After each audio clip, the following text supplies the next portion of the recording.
ମଲି ଢପ ଆଲ ମୋ ଗୋଲାପ ସୁନ୍ଦରୀ କାନ୍ଦୁଛି କାହିଁକି ବା?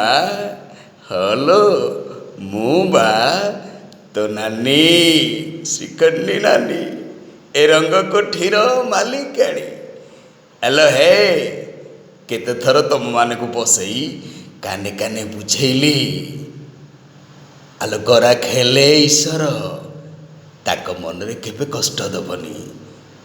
ଆଲୋ ହେ, ଗୋବିନ୍ଦ ସାହୁ ନିଜ ସ୍ତ୍ରୀକୁ ଛାଡ଼ି ତୋ ପାଖକୁ ଆସୁଛି ହୁଳୁହୁଳି ପକେଇବାକୁ, ଆଉ ତୁ ଓଲଟି କ'ଣ ତାକୁ ତଡ଼ି ଦେଉଛୁ ବା? ବେପାର କରିବାକୁ ହବ ନା, ନହେଲେ ଶ୍ରୀଖଣ୍ଡୀ ନାନୀର ରଙ୍ଗ କୋଠି ଚାଲିବ କେମିତି? ଆଲୋ କ'ଣ ବୁଝୁଛୁଟି? ଆଲୋ ଏ ଡାଳ ଡେଇଁଲି ସେ ଡାଳ ଡେଇଁଲି, ଶିଶୁ କାଠ କଲି ପାନିଆ, ଶହ ଶହ ଲୋକ ଜଗି ବସିଛନ୍ତି, କୋଉଆଡ଼େ ଯିବ କନିଆ? ମଲି ଢପ।